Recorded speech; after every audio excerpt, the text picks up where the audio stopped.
연이은 대지진으로 피폐해진 지역에서 골로새 교회 성도들은 주민들에게 복음을 전하여 영원한 하나님 나라의 소망을 갖게 했고, 그리스도의 사랑으로 지역을 섬겨 절망에 처해 있던 골로새 지역을 하나님 나라로 세워갔습니다.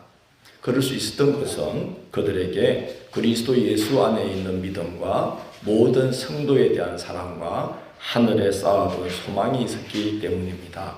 그들 가운데 충만한 은혜가 넘쳐서 밖으로 흐르게 된 것입니다. 그래서 바울 사도는 기도할 때마다 골로새 교회에 그런 은혜를 베푸신 하나님께 감사하지 않을 수가 없었고, 그렇게 귀한 교회가 시험에 빠지지 않고 하나님을 아는 것에서 더욱 자라 모든 능력으로 능하게 되어 하나님 나라의 기업으로 우뚝 세워지기를 하나님께 날마다 간구하기 시작했습니다. 9절에서 12절이 그 기도의 내용인데, 9절을 보면 바울이 이렇게 고백합니다. 이로써 우리도 듣던 날부터 너희를 위하여 기도하기를 그치지 아니하고 구하노니라고 말합니다. 골로새 교회가 하나님 나라의 모습을 능력 있게 드러내는 훌륭한 교회로 세워지기를 계속 기도하고 있다는 고백입니다. 이어서 바울 사도는 골로새 교회가 그렇게 세워지는데 꼭 필요한 말씀을 전하기 시작합니다.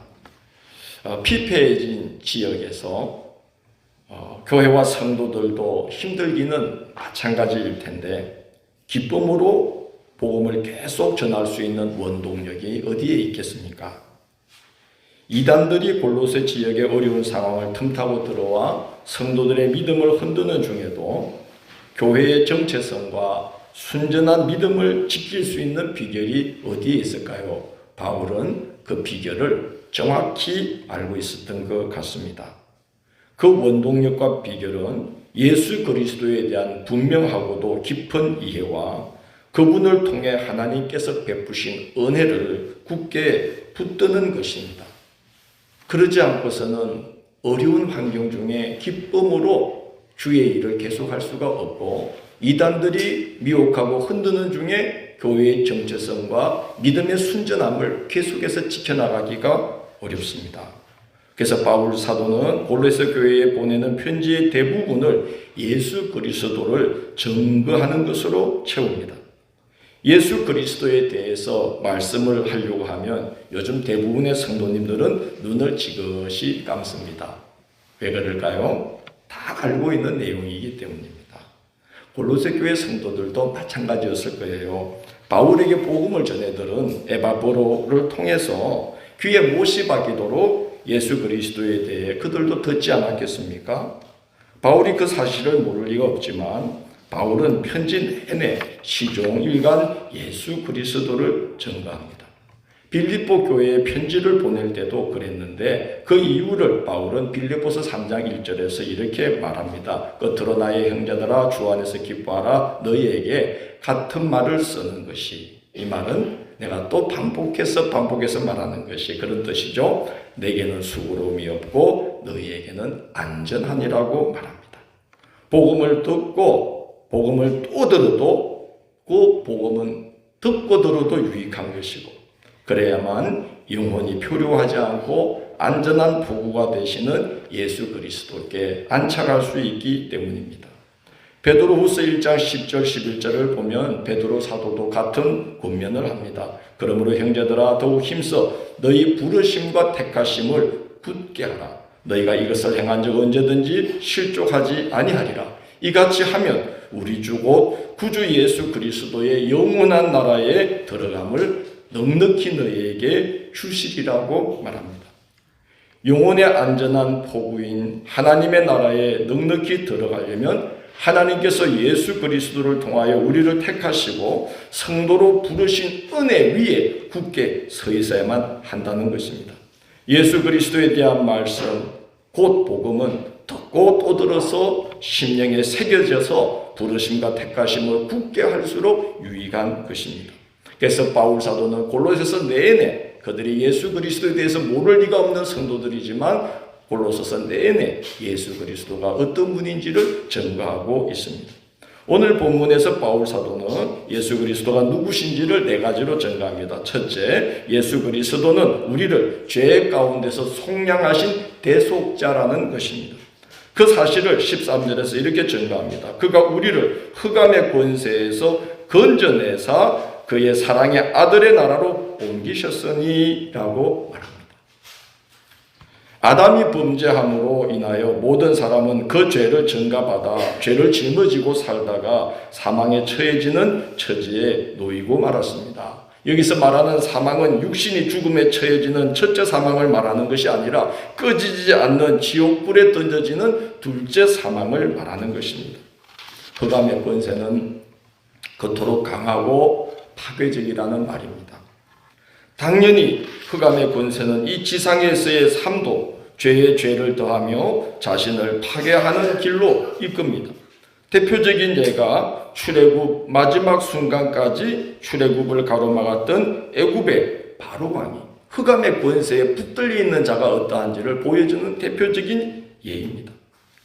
하나님께서 그가 거역할 때마다 재앙을 내리셨는데도 잠시 숨만 돌릴 겨를이 생기면 금방 하나님을 거역합니다. 오죽하면 신하들이 나서서 그 사람들을 보내어 그들의 하나님 여호와를 섬기게 하소서, 왕은 아직도 애굽이 망한 줄을 알지 못하시나이까 하고 신하들이 탄원할 정도로 이 바로 왕은 정상적인 판단력을 잃어버린 것이죠. 흑암의 권세에 붙들려 있기 때문에 그런 겁니다. 성경에 보면 그런 일이 시종일관 기록되어 있습니다. 원래 세덱에서 이스라엘과 자기의 왕위를 지켜준 다윗에게 마음과 생각이 꽂혀버려서 다윗 죽이기에 평생을 허비한 사울왕이 그러지 않았습니까? 예수님처럼 귀한 분을 가까이 모시는 복을 받고도 예수님을 은 30냥에 노예 한 사람의 몸값에 팔아넘겨버린 가룟유다도 그랬죠. 역사의 마지막을 증언하는 요한계시록을 보면 흑암의 권세에 사로잡혀 있는 말세의 사람들은 어느 정도인가? 하나님께서 마지막 심판이 임박했음을 여러 가지 재앙으로 계속 증거를 보여주셔도 그들의 삶에 하나님이 이제 심판이 임박했다는 것을 계속 보여주셔도 하나님을 비방하며 그들의 행위를 해결치 않다가 마침내 심판에 던져지고 맙니다. 흑암의 권세는 그만큼 강하며 파괴적입니다.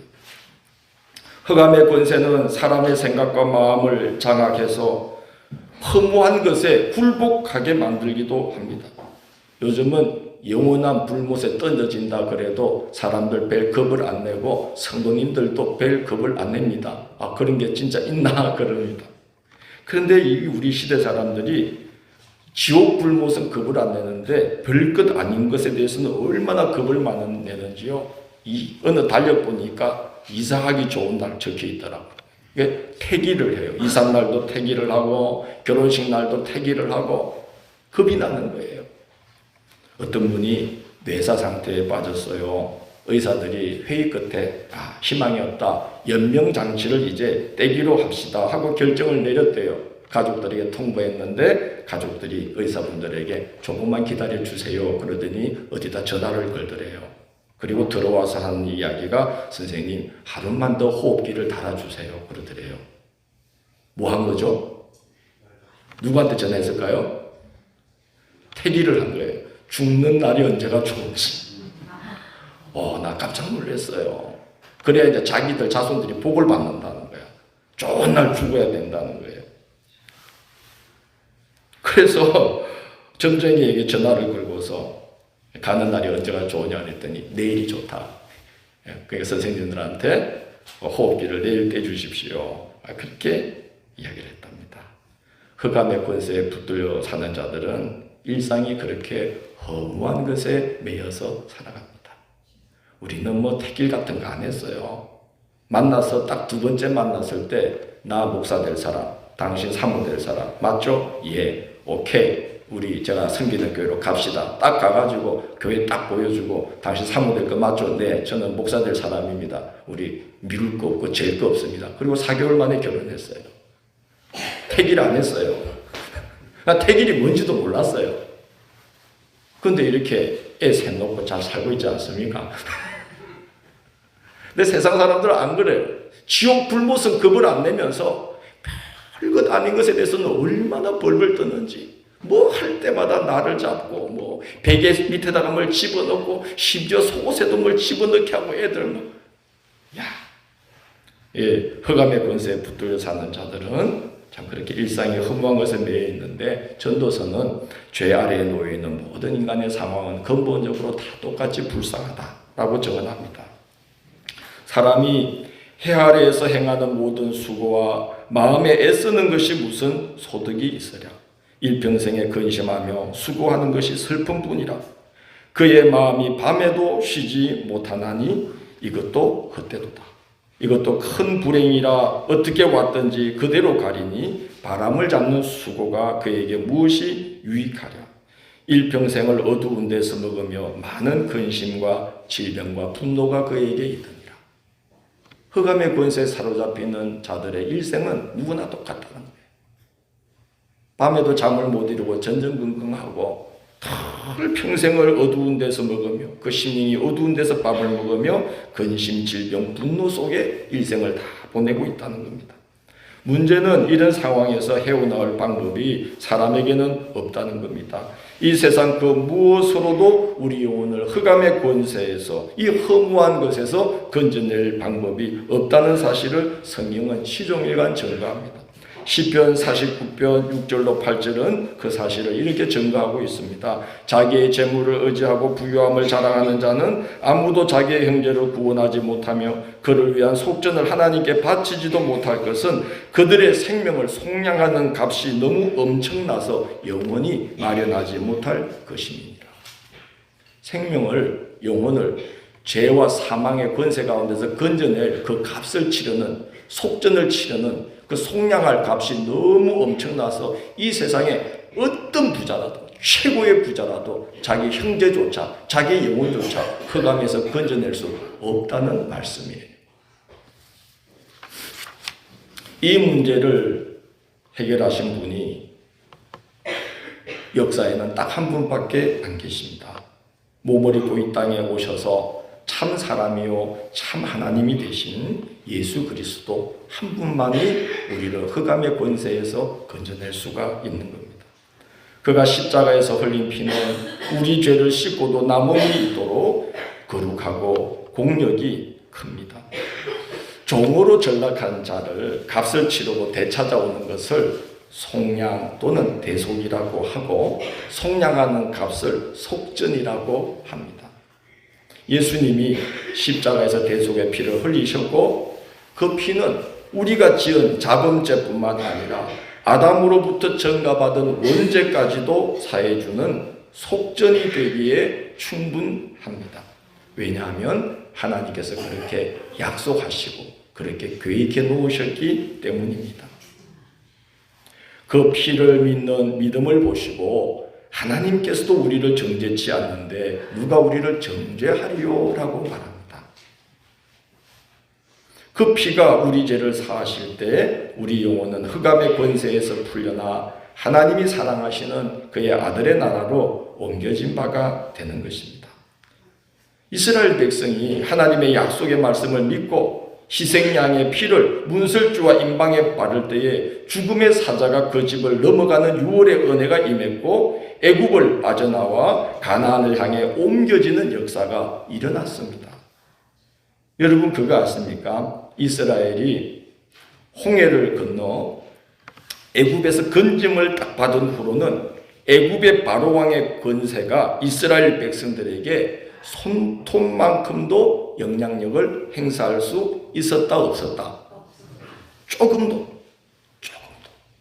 애굽의 바로왕의 권세가 온 세계를 당시에 지배하는 권세였지만 그들이 하나님의 약속의 말씀을 믿고 그 피를 바르고 유월의 은혜를 받고 홍해를 건넜을 때, 옮겨진 바가 되었을 때에 애굽의 바로왕의 그 권세가 손톱만큼도 이스라엘 백성들에게 미칠 수가 없었다는 사실입니다.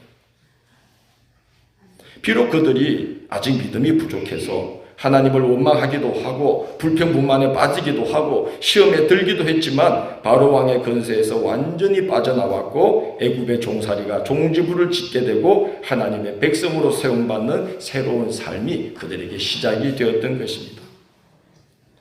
하나님의 약속을 믿고 짐승의 피를 발라도 건진받는 역사가 일어났고 바로 왕의 권세가 더 이상 영향을 미칠 수 없는 지경으로 옮겨짐을 받았는데 하물며 하나님의 아들 예수 그리스도의 대속의 피의 공로를 믿고 그 피가 우리를 보증하실 때에 흑암의 권세가 어떻게 우리를 메어놓을 수가 있겠습니까?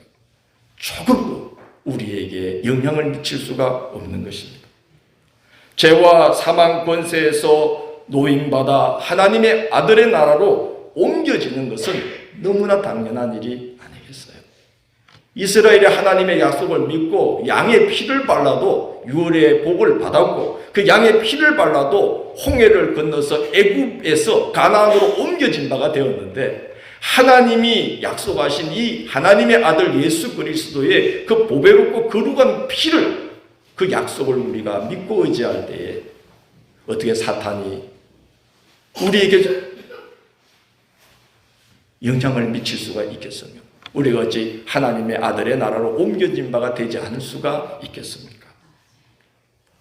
그가 우리를 오늘 그 13절 14절이 너무 놀라운 말씀이죠. 그가 우리를 어디에서 건져내사? 흑암의 권세에서 어떻게 하사? 건져내사. 그의 사랑의 아들의 나라로 어떻게 하셨으니? 옮기셨으니 그 아들 안에서 우리가 속량 우리의 자본죄 돌아보면 부끄럽게 이룰 수 말할 수 없는 그 내가 스스로 지은 죄뿐만 아니라 모든 인류가 그 어둠의 권세에서 빠져나올 수 없게 만들었던 아담의 죄를 전가받은 그 무시무시한 원죄까지도 우리 영혼이 지옥불에 던져질 수밖에 없게 만들었던 그 무서운 원죄까지도 속량 곧 뭘 얻었느니라? 죄사함을 얻었느니라. 우리가 때로 시험에 들기도 해요. 광야의 이스라엘처럼 때로 믿음이 흔들리기도 해요. 그렇지만 기억하십시오. 우리 영혼은 더 이상 사탄의 놀이터가 되지 않습니다. 예수 그리스도의 피가 우리를 보호하기 때문입니다. 우리 삶의 자리는 절대로 사탄의 장난거리가 되지 않습니다. 하물며 교회는 더욱더 그러합니다. 우리는 흑암의 권세에서 건진받아 그의 사랑의 아들의 나라, 그의 몸된 교회를 이루는 그런 자리로 우리 이미 옮겨진 바가 되지 않았습니다. 우리는 절대 사탄의 장난거리가 되지 않으며 사탄의 놀이터가 되지 않으며 하나님은 그 택한 백성 우리의 영혼을 그렇게 내버려 두지 않았습니다. 악한 사탄이 틈타지 못하도록 손톱만큼도 영향을 행사하지 못하도록 이스라엘이 홍해를 건너는 순간 그 무시무시한 애굽의 바로 왕의 그 권세가 손톱만큼도 그들에게 미치지 못하도록 옮겨주신 바처럼 우리를 그와 같은 모습으로 옮겨주셨다는 사실을 아셔야 됩니다. 얼마나 감사한 일입니까? 예수 그리스도의 피가 우리가 하나님의 자녀인 것을 보증하기 때문입니다. 또한 우리가 그의 사랑하는 아들의 나라로 옮겨진 바가 된다는 것이 얼마나 큰 은혜요 복인지를 한번 생각해 보십시오. 내가 무엇이라고 예수님이 자기 피값으로 속전을 치러주시고 우리를 사탄에게서 되찾아 자기 것 삼으시고 자기 나라로 자기 영향력 아래에 있는 세계로 옮겨주셨다는 걸 생각해 보면 이루 말할 수가 없이 감사하네요. 그의 사랑의 아들의 나라로 옮겨주셨다는 말은 이제 하나님이 사랑하시는 예수 그리스도의 영향력 아래 우리가 이제 모여서 그의 인도함을 받으며 살게 되었다는 거예요. 여러분 벌써 우리는 형편이 확 풀린 자들입니다. 안 믿어지시나요? 네, 아파트를 옮겨주시면 좋겠는데 뭐 그의 아들의 나라로 옮겨주는 거 감동이 없나요? 설명을 해드릴게요. 그의 사랑의 아들의 나라로 옮겨주신 은혜가 얼마나 놀라운 건지 한번 들어보십시오. 성경에서 예를 들겠습니다. 다니엘이 사자굴에 던져졌어요. 그죠? 기도하면 죽는다는 음명이 있는 걸 알고도 기도하다가 붙들려서 사자굴에 던져졌어요. 여러분 사자굴은 누가 지배하는 나라입니까? 고양이가? 그렇죠, 사자가. 거기 들어가면 사자에게 지배를 당해요. 발이 땅에도 닿기 전에 먹잇감이 될 수밖에 없도록 맨날 며칠을 굶겨놓은 사자가 있는 사자굴에 던져졌어요. 사자 나라에 떨어진 거예요. 그런데 다니엘이 사자굴에 던져지자 사자들이 세상에 입도 뻥끗 못했다는 거예요. 세상에 이걸 어떤 분이 해석하기를 다니엘이 늘 채식을 했기 때문에 사자들이 보기에도 맛이 없어 보였다는 거예요. 예이 참, 채식하는 소고기가 얼마나 맛이 좋은데. 하여튼 성경을 이상하게 푸는 분들이 있어서 속상해요. 그 목사님들이 그렇게 해석하면 안 되지. 다니엘이 채식을 해서 사자들이 딱 보기에도 이 구미가 안 땡겼대. 여러분 그거 아니죠. 따라하세요. 다니엘이 하나님을 믿었으므로. 다니엘이 하나님을 믿었으므로. 성경에 나와 있잖아요. 그렇게 해석해야지. 무슨 채식을 이야기해. 다니엘이 누굴 믿었으므로? 하나님을 믿었으므로. 하나님께서 그 사자굴에 임재하셔서 사자가 어떻게 할 수 없는 엄청난 강한 권세로 사자들을 딱 장악해버린 거예요. 할렐루야.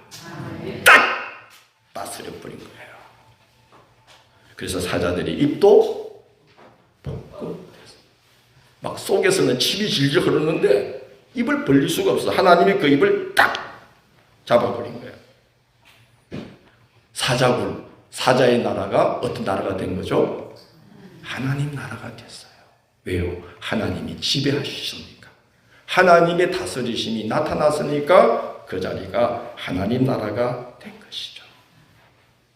여러분, 우리가 주 예수 그리스도의 그 속량하는 은혜를 믿고 살아갈 때 그가 우리를 흑암의 권세에서 건져내사 그의 사랑의 아들의 나라로 옮기셨으니 이게 얼마나 어마어마한 복인지 아셔야 됩니다. 사자굴에 떨어져도 삽니다. 우리는 지옥불에 떨어지지 않습니다. 험한 것에 우리는 굴복하지 않습니다. 여러분 교회를 위해서 걱정하지 마십시오. 여기 주님이 다스리고 계십니다. 딱! 주님이 붙들고 계십니다. 주님이 딱 붙들고 계십니다. 여러분 삶에 걱정하지 마십시오. 주님이 딱! 뭐하고 계셔요? 붙들고 계십니다. 왜요? 예수님을 믿으니까. 흑암의 권세에서 어떻게 하사? 건져내사. 어디로 옮겨주셨으니? 그의 사랑의 아들의 나라로 옮겨주셔서 우리는 그 아들 사랑으로 충만하며 은혜로 충만하며 긍휼이 충만하며 나 같은 죄인을 위해서 그 자기 피로 속량하는 값을 치는 줄 정도의 그 사랑과 자비와 은혜가 충만하신 예수 그리스도의 품으로 들어간 자들입니다. 그의 영향력 아래에 있게 된 자들인 거예요. 이게 얼마나 큰 복입니까? 우리는 하나님의 다스리심과 그의 아들 예수 그리스도 안에 거하게 되었습니다. 예수님이 이런 말씀합니다. 내 양은 내 음성을 들으며 나는 그들을 하며 그들은 나를 따르느니라. 내가 그들에게 영생을 주노니 영원히 멸망하지 아니할 것이요 또 그들을 내 손에서 빼앗을 자가 없느니라. 그들을 주신 내 아버지는 만물보다 크심에 아무도 아버지 손에서 빼앗을 수 없느니라. 만물보다 크신 분이 다스리시는 나라로 우리는 옮겨졌어요. 우리가 그런 자들입니다. 그런 자들입니다. 그러므로 아무것도 염려하지 마십시오. 아무것도 염려. 너희는 마음에 근심하지 말라. 하나님을 믿으니 또 나를 믿어라. 그렇지 않으면 너에게 일렀으리라. 내가 아버지께로 가노니 내가 가서 너희가 있을 곳을 예비하면 나 있는 곳으로 너희도 있게 하리라. 그 나라에 이르기까지 우리를 계속 지켜주시는 우리에게는 이런 대속자가 계십니다. 그가 우리의 과거까지도요 사망에서 생명으로 옮겨주신 바가 되었다고 요한복음 5장 24절에 보면 기록되어 있어요. 사망에서 생명으로 옮겨졌느니라. 우리 죄 짓고 살았잖아요. 옛날 돌아보면 부끄럽게 이루 말할 수 없고 왜 그런 실수를 했는가 후회도 되지만 예수 믿으면 그 부끄러웠던 과거까지도 복된 것으로 만드는 재료로 삼아주신다는 거예요. 합력해서. 그래서 사망에서 생명으로 옮겨진 바가 되고 우리의 과거 현재는 영생을 얻었고 장차 미래에는 심판을 받지 아니하며 라고 요한복음 5장 24절은 약속하고 있어요. 내 말을 듣고 또 나를 믿는 자는 내 말을 듣고 또 아버지를 믿는 자는 영생을 얻었고 심판에 이르지 아니하나니 사망에서 생명으로 옮겨졌느니라. 그런 자들입니다. 예수 그리스도는 누구시냐? 나를 위해서 그 복된 삶을 영생에 이르는 선물을 주려고 나를 위해서 속량의 값, 속전을 치러주신 구속자가 되시는 분이다. 나를 붙들어 주시는 분이다. 아무도 이제 내 영혼을 그의 손에서 빼앗을 수가 없다. 둘째, 예수 그리스도는 창조주가 되십니다. 바울은 예수 그리스도를 가리켜서 오늘 말합니다. 그는 보이지 아니하는 하나님의 형상이니라고 증거합니다. 예수님도 그렇게 말씀했어요. 나를 본 자는 누구를 보았느니라? 아버지를 보았느니라. 육신의 형상을 말함이 아닙니다. 하나님의 성품, 하나님의 능력, 하나님의 사랑, 하나님의 긍휼, 하나님의 인내, 하나님께 속한 속성, 그 영광스러움을 보여주신 분이 예수님인 겁니다.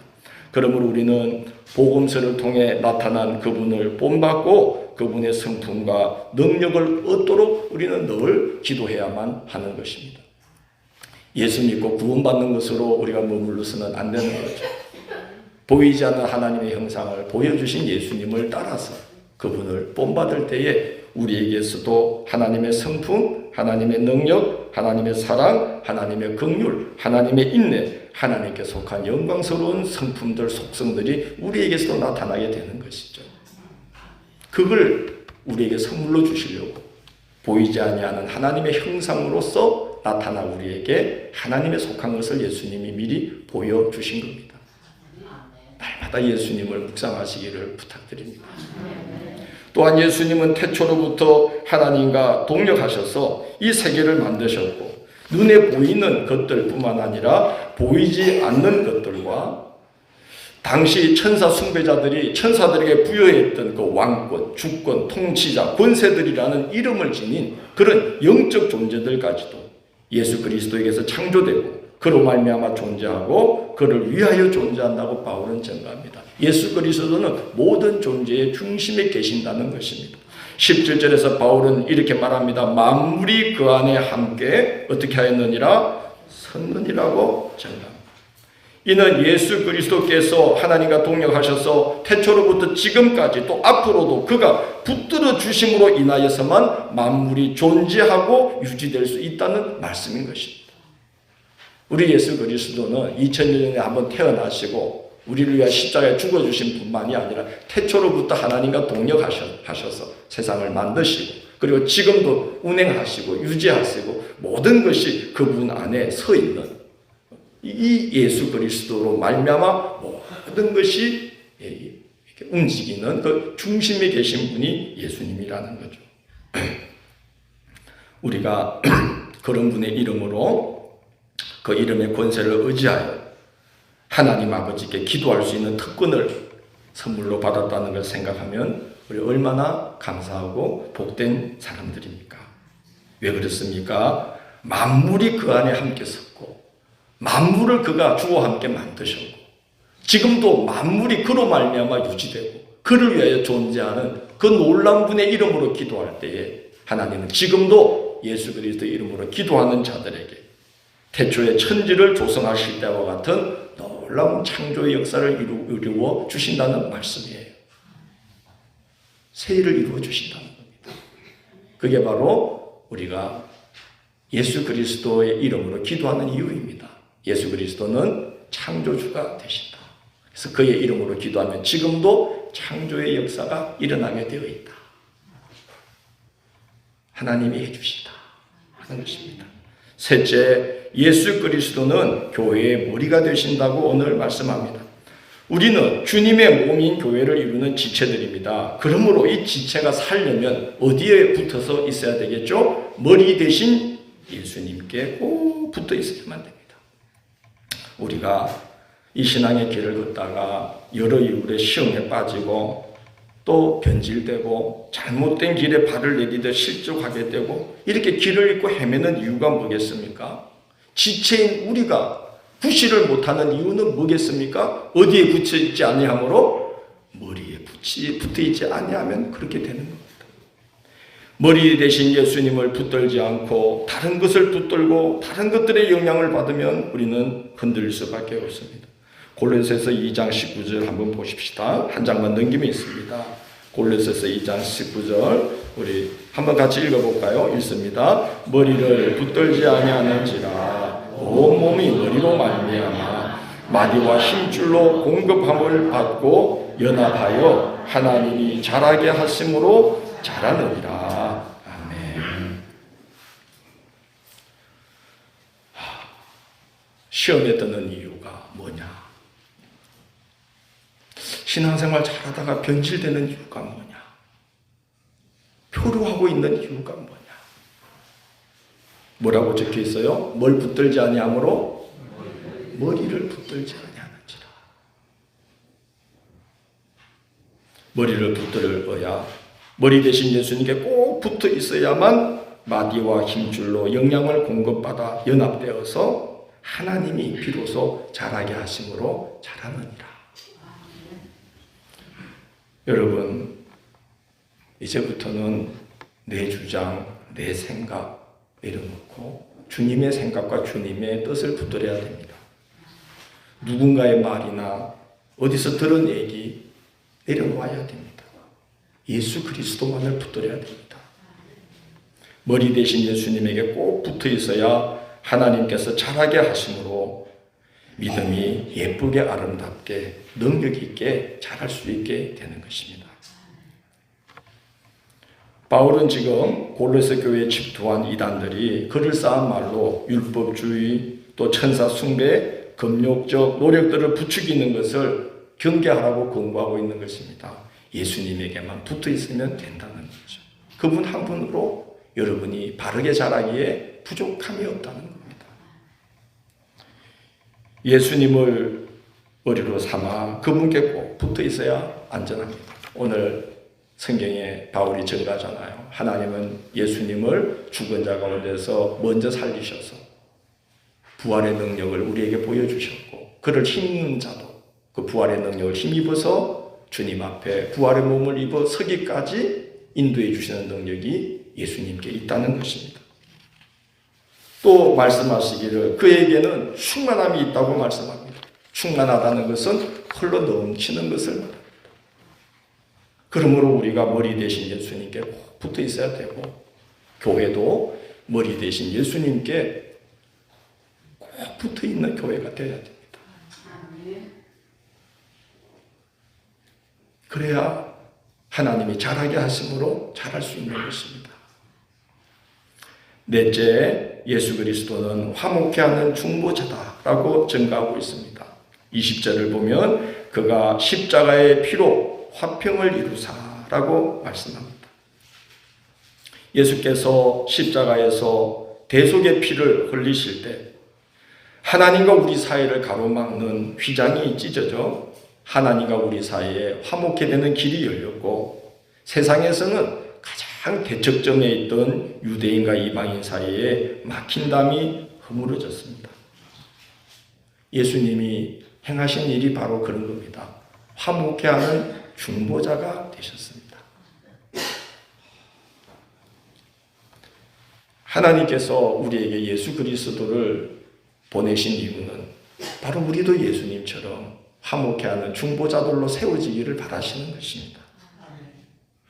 21절을 보면 그렇게 말합니다. 전에 악한 행실로 멀리 떠나 마음으로 뭐가 되었던 너희를 원수가 되었던 너희를 이제는 그의 육체의 죽음으로 말미암아 뭐하게 하사 화목하게 하사 너희를 거룩하고 흠없고 책망할 것이 없는 자로 그 앞에 세우고자 하셨으니 예수님 같은 중보자 어디에 가든지 누굴 만나든지 어떤 상황이든지 간에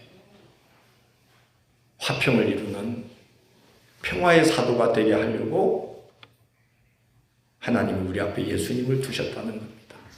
그래서 그 십자가에서 자기 피를 쏟으심으로 그 피로 막힌 것을 헐고 휘장을 찢어서 서로가 화해케 되는 그런 중보자가 되도록 주님을 우리 앞서 보내주셨다는 거죠. 우리도 그 길을 따라가라고 그렇게 하셨다는 겁니다.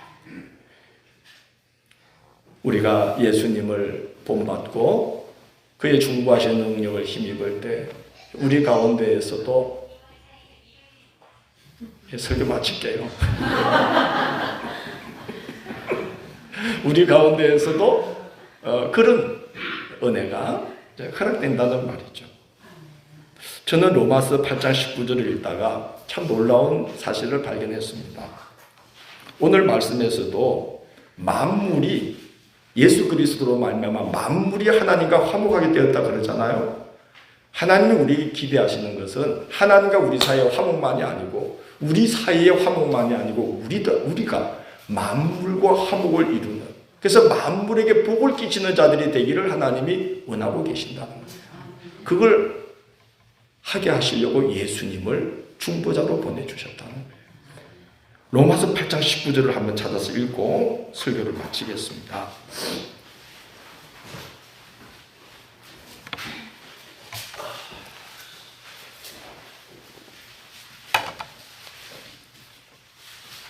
로마서 8장 19절